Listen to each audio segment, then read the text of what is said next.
Ka-Express, Gilas Pilipinas ang balitang pang-basketball ngayon dahil hindi lang frontline ang pinag-uusapan, pati backcourt upgrade. Lalo na sa guard spots ay binabantayan ng mga fans at analysts habang papalapit ang mga crucial na FIBA World Cup windows.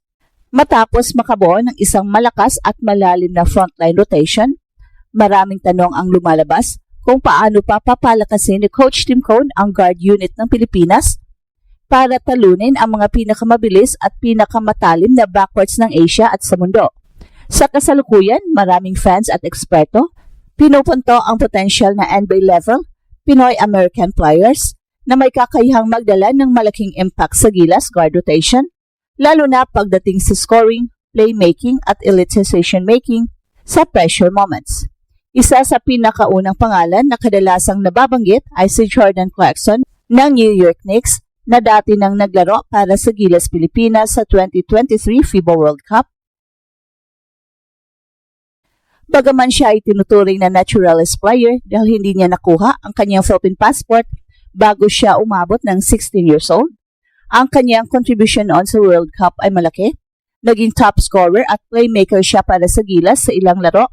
Ipinakita ang NBA caliber scoring at leadership sa international stage.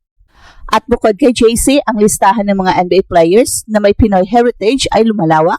Kasama rito sina Jalen Green ng Phoenix Suns, isang dynamic guard na mataas ang scoring potential at explosiveness, at mga emerging talents tulad ni Dylan Harper na posibleng NBA stardom ang hinaharap, na may Filipino lineage at maaaring maging malaking asset pagdating ng panahon. Ang challenge dito ay hindi simpleng talent recruitment, ito ay eligibility at FIBA status. Ang FIBA ay may mahigpit na batas tungkol sa pagkilala ng isang player bilang local o naturalized, na nakuha ang kanyang Philippine passport bago ang edad na 16 ay pwedeng ituring na local at hindi kukunin ang one naturalized slot ng kupunan. Ang iba naman ay kailangang dumaan sa proseso para maging naturalized player na kung saan ang bawat kupunan ay pwedeng magkaroon lamang ng isang naturalized player sa official roster para sa FIBA events. At dahil dito, kahit gustuhin ng maraming tagahanga na makita si Jalen Green o iba pang NBA talent sa Gilas, malaki ang naging sagabal sa eligibility ng ibang players sa nakaraang World Cup. Ang Philippine Federation, Samahang Basketball ng Pilipinas, ay patuloy pa rin sumusubok na i-explore ang mga possibility, lalo na kung paano makukuha ang serbisyo ng mga players na pwedeng mag-upgrade ng guards nang hindi nasisira ang FIBA compliance.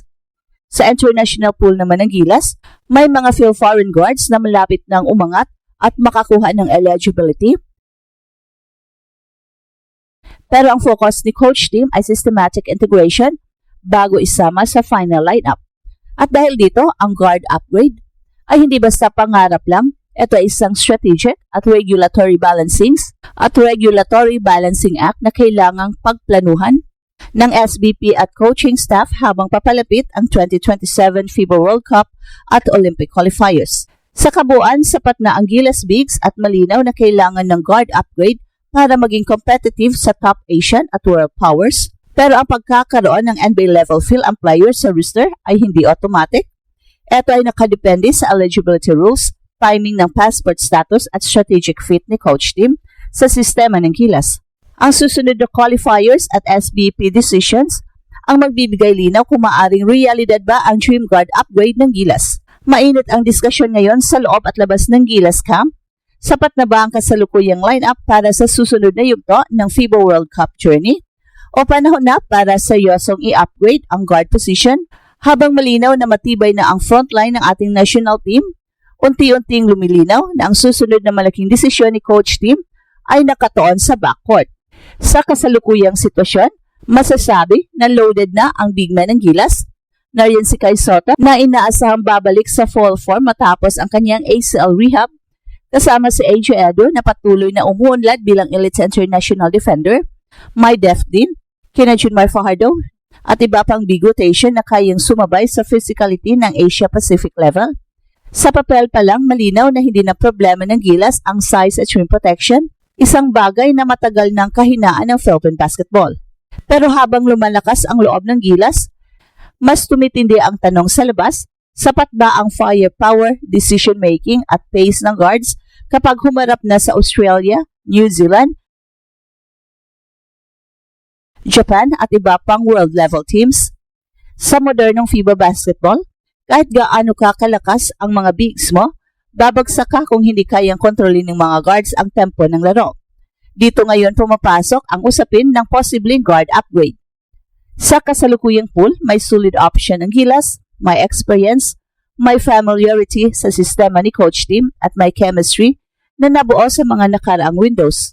Pero sa mas mataas na antas ng competition, lalo na sa World Cup at Olympic qualifiers, makikita ng coaching staff at mga analyst na kulang pa ang elite shot creation at on-ball pressure defense laban sa mas mabilis at mas athletic na backcourts. Ito ang dahilan kung bakit muling lumulutang ang idea ng pagkuha ng NBA level o high-caliber fill-arm guards kung papayagan ng FIBA eligibility rules. Mahalagang linawin na hindi ito simpleng talent hunting. Ang bawat galaw ng Gilas ay kailangang sumunod sa mahigpit na FIBA regulations, lalo na pagdating sa naturalized slot at local player status. Isang naturalized player lang ang maaring isama sa official roster at ito ay direktang epekto sa roster construction. Kaya kahit may mga fill-arm guards na may NBA o NBA adjacent experience, hindi agad-agad maisingit ang mga ito nang hindi naapektuhan na ang buong balanse ng lineup. At para kay coach team, malinaw ang prinsipyo, system over hype, hindi sapat na magaling ang isang guard sa papel, kailangan kaya niya maglaro sa loob ng sistema, magpakilos kay Kai Soto sa tamang spots at gumawa ng tamang desisyon sa ilalim ng matinding pressure. Ang guard na darating kung meron man ay hindi para palitan ang core, kundi para iangat ang buong sistema. At habang papalapit ang mga susunod na windows, ang mensahe ay malinaw, sapat na ang bigs ng Gilas, pero ang laban sa world stage ay madalas napapanalo o natatalo sa kamay ng mga guards. At sa gitna ng lahat ng ito, iisang anchor ang hindi nagbabago, at ang susunod na hakbang ng backcourt ay maaring magdikta kung hanggang saan ang marating ng koponang ito. At habang papalapit ang mas mabibigat na laban sa FIBA World Cup cycle, mas lumilinaw kung bakit ang guard position ang susunod na kailangang tutukan ng Gilas. Sa international level, ang laro ay hindi na lang tungkol sa laki at lakas sa loob. Ito ay laban sa bilis ng isip, decision-making sa loob ng 24 seconds at kakayahang kontrolin ang momentum. At sa puntong ito, malinaw ang assessment ng marami sa loob ng programa. Ang Gilas bigs ay sapat na, pero ang guards ang maaring magtaas o magpababa ng ceiling ng koponan. At muli, ang sentrong dapat pagsilbihan ng kahit anong adjustment. At ito ang Express Info kung saan bawat kwento ginulat ang mundo. Don't forget to like and subscribe.